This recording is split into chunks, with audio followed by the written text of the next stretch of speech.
Nama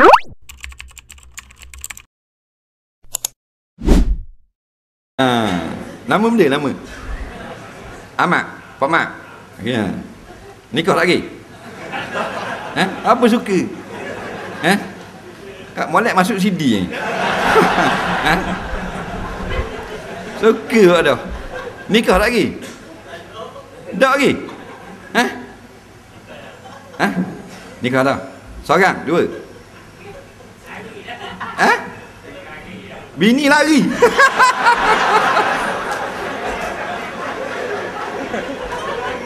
Mana gitu? Kena mulat aku tanya kamu. Oh, bini lari. Tu kata kau puang, dak liarak sungguh kau puang. Nah. Handsome gitu lagi. Tak usah putus asa, Tuhan awak belaka kita ni kan. Bini lagi ke, anak lagi ke apa, semua kita duduk dalam takdir Allah. Berlapang dada. Jangan marah. Dan nikah lain apa tak? Nak tak? Nak? Dah apa dah. Yakin rezeki daripada Allah. Bila kita kahwin dengan seorang perempuan atau perempuan kahwin dengan seorang laki-laki, faham tak? Dia mari di rumah kita tu, dia mari dengan rezeki dah yang tetap daripada perut mak dia. Betul tak? Betul orang beriman. Kan dia mari seorang nak bahan rezeki kita, tak boleh. Rezeki kita dah masuk dalam mulut dia. Dia mari dengan rezeki dia dah. Mari dengan kiraman katibin suku, mari dengan malaikat rahmat suku, mari dengan malaikat yang beri rezeki suku dah. Mari duduk rumah kita.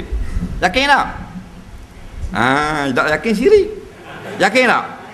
Nak tak? Apa tu? Baru kemak.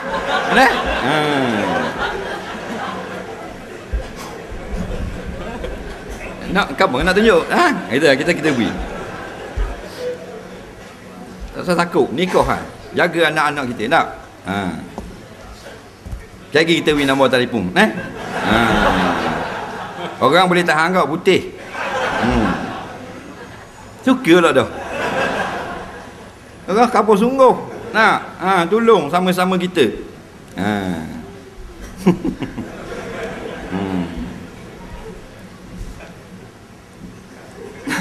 Ingat kita gurau sungguh ni. Kita nak wiak Kuala Lumpur boleh? Apa mak? Orang Kuala Lumpur.